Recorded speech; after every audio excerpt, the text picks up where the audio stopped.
Hello viewers, আসসালামু আলাইকুম। কিভাবে আগুনে পোড়া ব্যক্তির প্রাথমিক চিকিৎসা দেওয়া হয়?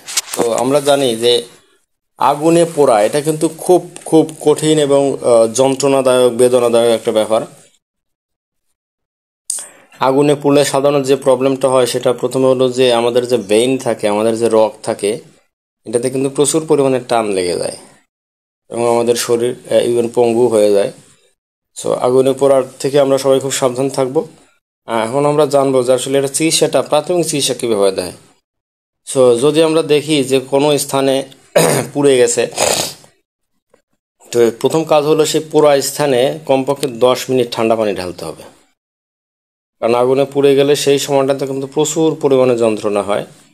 তো আমরা যদি ওই ঠান্ডা জায়গাতে, ওই আগুনে পুড়ে যাওয়ার জায়গাটাতে যদি ঠান্ডা পানি ঢালি, তাহলে সেই যন্ত্রণাটা থেকে ওই সময়ের জন্য আমরা একটু পেতে পারি, স্বস্তি পেতে পারি। আর ওই জায়গাটা ফোসকা পড়া যদি পড়ে যায়, তারপর ওই জায়গাটাতে আরও বেশি ক্ষয়ক্ষতি হওয়ার সম্ভাবনা কমে যাবে। তা আমাদের প্রথম কাজ হলো কি, যে 10 মিনিট ঠান্ডা পানি ঢালতে হবে। সামান্য পোড়ায় বার্নল বা পানি নারকেল তেলের সঙ্গে মিশিয়ে লাগাতে হবে।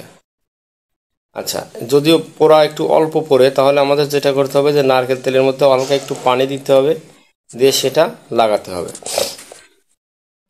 তবে আমাদের খুব সাবধান থাকতে হবে যে যে জায়গায় পুড়ে গেছে সেই জায়গাটাতে কিন্তু আমরা বরফ ইউজ করব না। আমরা ঠান্ডা পানি দিতে পারি, বাট বরফ ইউজ করা যাবে না। তো এই ছিল যে আগুনে পোড়া ব্যক্তির প্রাথমিক চিকিৎসা।